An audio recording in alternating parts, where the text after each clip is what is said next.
The doorbell rang, that irritating ding-ding-ding that bounces through the house. In daylight, it's nothing more than a routine sound, but sliced to the hush of midnight, it hits like an intrusion, sharp and jarring. I had dozed off in front of the TV, watching what turned out to be a horrible movie. My wife was out in an Uber, enjoying some rare time away. For once, the kids weren't home, and the evening should have been calm. I used to kill time waiting for her to return from a girls' night. It became a habit. I wanted her to feel uneasy about sneaking back in, to be reminded of the distance between us, because things in our house weren't the same anymore. After 25 years together, I should have been looking forward to our anniversary, but I wasn't. I knew the truth, and the scheme I had been shaping for months had nothing to do with celebrating. My wife was a cheater, and I had no plan to remain in her life once the day came. She didn't know I'd uncovered everything. We'd married young, had kids early, and now we live like strangers, or maybe like three people, since my brother was often around. He was older, better looking, the life of every gathering, the family favorite.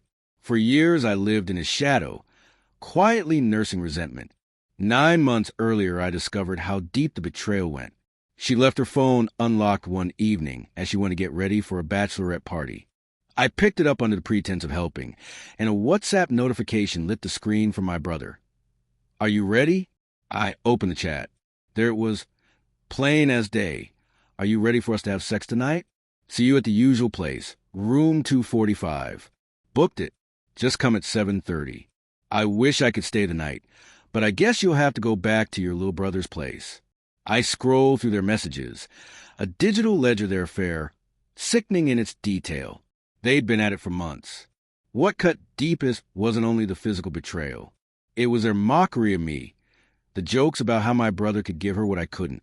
Even as our relationship cooled, I kept pretending. She never noticed how distant I'd grown, how apathetic I'd become about our sex life. Sometimes she got clingy, pressing herself to me like she was trying to rekindle something. But I knew the truth, and I hated her for the pretense, for using me while getting what she wanted from my brother. I didn't want a confrontation. I was working towards something far darker. I didn't plan merely to divorce her. I wanted both of them gone. The night I found the messages, I began to plot. At first I thought about something obvious, a drive-by, but dismissed it. I wouldn't risk other lives. I considered poisoning, then realized their favorite rendezvous was an upscale hotel with solar-powered everything, which made that unlikely. I spent months honing my plan. Each family gathering was torture. Their secret looks and casual touches made me sick. Their public displays of affection felt like slaps, and my anger swelled every time. I wanted them to live in fear and to know their deception was exposed. In my mind, it was settled. They would pay. I had decided the killings would happen just before our 25th anniversary. It was final. I wasn't going to let this go unpunished. Then the doorbell rang that night. Damn it, I muttered, expecting my wife had forgotten her keys. When I opened the door, 2 police officers stood there, O'Reilly and Kowski, their expressions grave. "Are you Mr. Richards?" Officer O'Reilly asked.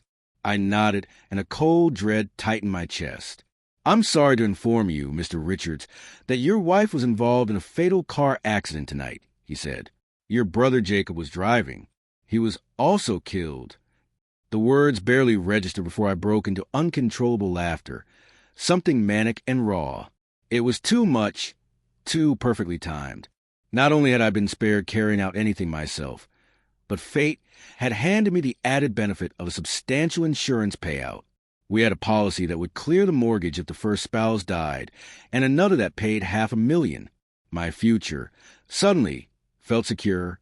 The officers, unsettled by my reaction, asked if I wanted them to call someone to be with me. "No, thank you," I said, a grin forming. "Life just did me a favor. I'll be all right." They left, telling me to contact the morgue the next day.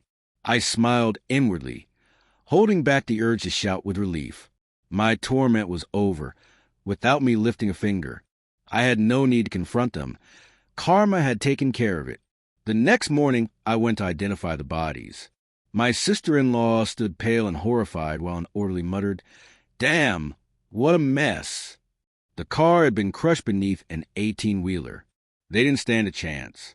I felt no sorrow, only a strange, steady sense of closure. As I looked at the wreckage, I thought about what might have been. I could have made them suffer myself. But this was cleaner, crueler in its finality. Now I had everything I wanted.